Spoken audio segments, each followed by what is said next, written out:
നമുക്കെല്ലാം പ്രിയപ്പെട്ട സിനിമാ സാംസ്കാരിക മേഖലയിലുള്ള പ്രതിഭാശാലിയായിട്ടുള്ളൊരു മനുഷ്യൻ നമ്മെ വിട്ടുപിരിഞ്ഞിരിക്കുകയാണ്. കുറച്ച് മുമ്പ് ഞാൻ നേരിട്ട് വീട്ടിൽ പോയി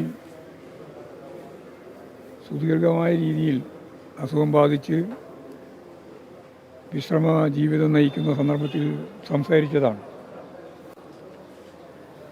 എന്തെല്ലാം അഭിപ്രായ വ്യത്യാസങ്ങൾ പറയുമ്പോഴും മനസ്സ് നിറയെ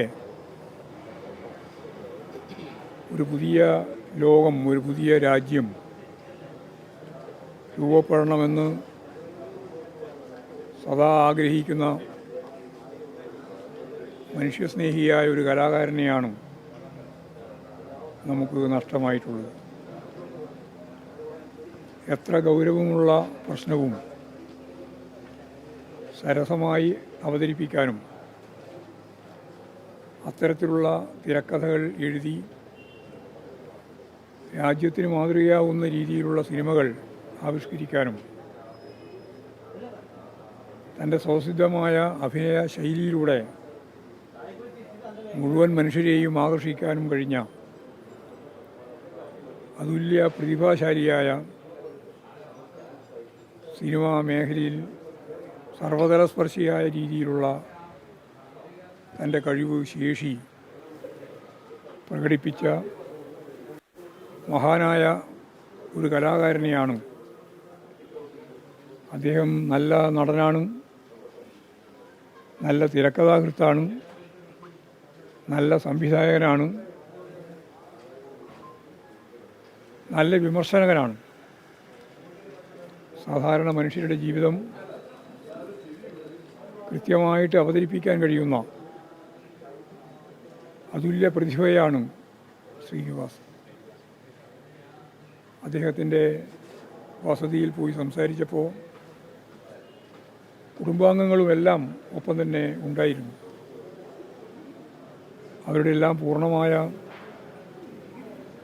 പരിലാളനയിലാണ് യഥാർത്ഥത്തിൽ കുറേ കാലമായി ശ്രീനിവാസൻ എന്ന എഴുത്തുകാരൻ, നടൻ, സംവിധായകൻ, തിരക്കഥാകൃത്ത് അദ്ദേഹം അങ്ങനെ ജീവിച്ച് പോയത്. ആ കുടുംബത്തോട് അവനനുഭവിക്കുന്ന ദുഃഖത്തിൽ പങ്കുചേരുകയാണ്. സിനിമാ ലോകം തീർത്താൽ തീരാത്ത നഷ്ടത്തോടുകൂടിയുള്ള ദുഃഖത്തിൽ ഞാനും പങ്കുചേരുന്നു.